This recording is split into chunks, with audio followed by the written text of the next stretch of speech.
all personally denounced by the Pope. We didn't get great sacks of hate mail, just the occasional.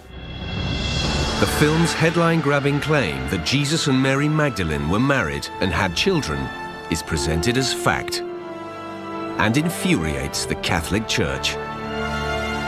Truth is pretty flexible when dealing with events that supposedly occurred thousands of years ago. The Da Vinci Code is the most eagerly anticipated release of the year and rakes in $750 million at the box office. Well, I think that the controversy that existed prior to the film opening only, helped create more of that sort of want-to-see attitude among the potential audience. But how much of the film is really based on fact? Using one of Leonardo da Vinci's most well-known artworks, The Last Supper, one of the key characters in the film, Sir Lee Teabing, played by Sir Ian McKellen, claims the Catholic Church is behind a 2,000-year-old conspiracy. How many wine glasses are there on the table? One. The Holy Grail. Open your eyes. According to the film, the Holy Grail isn't a cup, as many believe. It's a person. And no ordinary person, but the woman who for centuries the Catholic Church branded a prostitute, Mary Magdalene.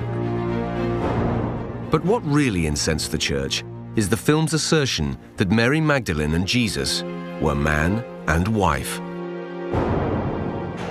Suddenly, the image of Jesus which the churches have cultivated, and around which and upon which they've built huge amounts of Western theology, begins to dissolve.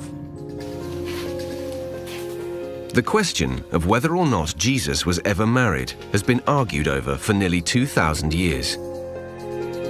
But the film's critics were quick to point out that the scriptures make no reference to it at all. There is complete silence on this in the Bible. It is not mentioned. That's quite interesting in itself. In the film, Sir Lee Teabing produces evidence to support his astonishing claim, the little-known Gospel of Philip.